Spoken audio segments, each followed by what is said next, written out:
Bueno, ya hasta el momento con texto leído, texto analizado, primer desglose tentativo, reunión de equipo creativo, de alguna forma arrancaría como un trabajo bastante solitario en esta instancia, ya que nosotros ya determinamos la información necesaria para poder empezar a construir nuestro proyecto de diseño de vestuario.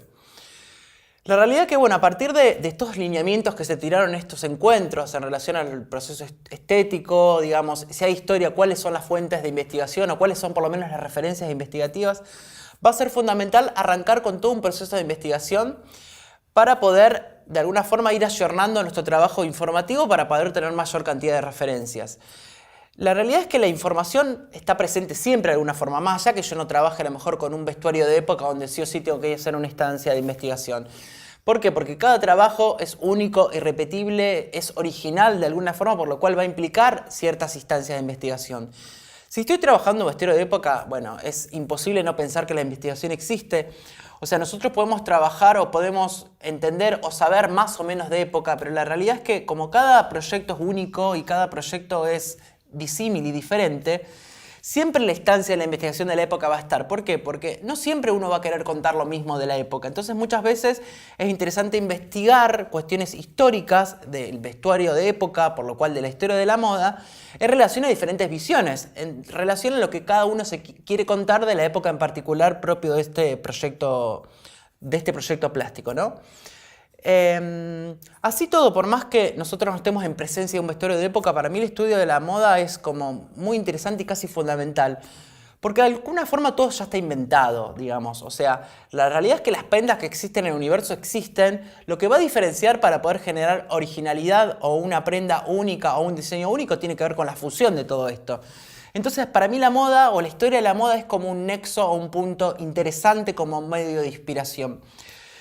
Bueno, una vez que podemos determinar ciertas cuestiones de investigación, vamos a hablar un poco sobre las fuentes. Que bueno, la fuente más cercana de investigación tiene que ver con Internet. Obviamente es una fuente absolutamente práctica. Pero bueno, la realidad es que hay una frase que se dice que en Internet está todo. Yo disiento bastante de eso. Más si yo voy a establecer ciertas investigaciones históricas.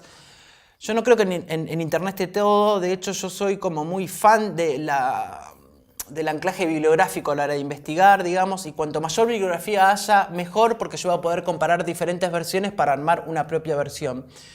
Otra fuente de investigación interesante, por lo menos en lo que tiene que ver para estudiar época, tiene que ver con el cine. Siempre y cuando nosotros tengamos en cuenta que en realidad lo que nosotros vamos a ver en cine, o lo que nosotros vamos a ver de vestuario de época en cine, va a tener que ver con la lectura que el vestuarista o la vestuarista hizo de esa película. Al menos que yo tome un proceso documental, en donde, bueno, claramente estoy viendo la realidad, tiene que ver con otra instancia, pero si estoy tomando el cine desde el punto de vista de la ficción, obviamente también es una recreación. Más antropológica, menos antropológica, más arqueológica o menos arqueológica, pero no pasa a ser una manifestación artística propuesta por el diseñador o la diseñadora de vestuario de algún largometraje en particular. Para mí, una de las fuentes más interesantes tiene que ver con la pintura y con la plástica. Yo lo que encuentro en esta manifestación artística es que a lo largo de la historia los pintores hayan retratado casi fotográficamente la época. Entonces encuentro en la pintura una fuente de inspiración muy grande para poder hacer un estudio histórico. Hay un espacio físico también para mí que es muy fundamental, que es el Archivo General de la Nación como fuente de investigación, en donde, digamos, es casi mágico ese espacio, en la cantidad de material que uno puede encontrar, desde diarios, de revistas, archivos, etc. Hablando de revistas, las revistas de moda podríamos decir que también son una fuente de investigación, siempre y cuando yo tenga muy en cuenta que lo que una revista de moda va a producir en relación a la moda tiene que ver con una composición estética armada. ¿Qué quiero decir con esto? Si yo tomo realmente de una forma directa lo que yo veo en moda en una revista, no sé, de los 60, porque quiero hacer década del 60, la realidad es que yo veo en la revista va a tener que ver con una cuestión casi estereotipada si yo lo tomo literalmente. Porque básicamente la moda o la revista de moda, la gráfica de moda, arma la historia, que fue actual en algún momento cuando eso se hizo, desde un lugar de una composición bastante puesta y bastante artificial.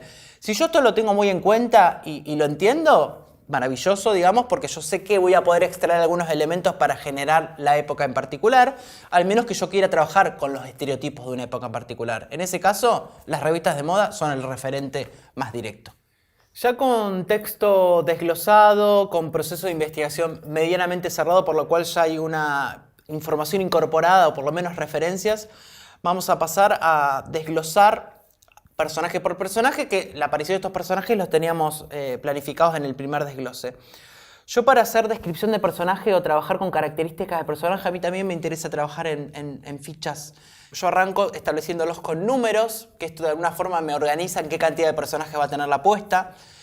Me interesa saber el sexo del personaje. En el caso de que toma Julieta, tiene este sexo femenino. Hay otro índice que tiene que ver con la edad, que en este caso tiene 16 años.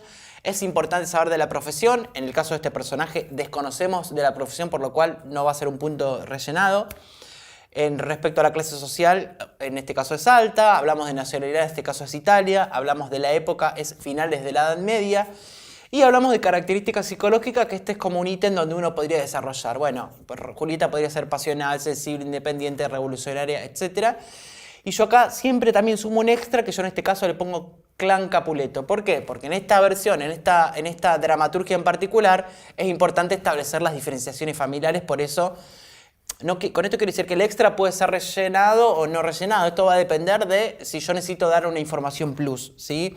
Pero bueno, digamos, esta planilla a mí me organiza de alguna forma para poder establecer cuáles son las características de los personajes. Una vez que ya tenemos determinada característica de los personajes, ya entraríamos en una instancia de presentación de este proyecto. ¿Por medio de qué? Por medio de los bocetos de vestuario. O sea, el boceto de vestuario es una forma de comunicar una idea. O sea, lo que pasa es que obviamente para llegar a este boceto necesitamos toda esta información previa más todo lo que estuvimos viendo durante todos los módulos. A su vez también, aparte de poder descargar planillas, van a poder descargar y una especie de tutorial muy resumido, digamos, cómo se establece el dibujo de la figura humana para poder arrancar a trabajar y a investigar un poco sobre la figura humana, como para poder vestirla y desvestirla, para desarrollar un poco lo que tiene que ver con la presentación de un proyecto por medio del boceto de vestuario.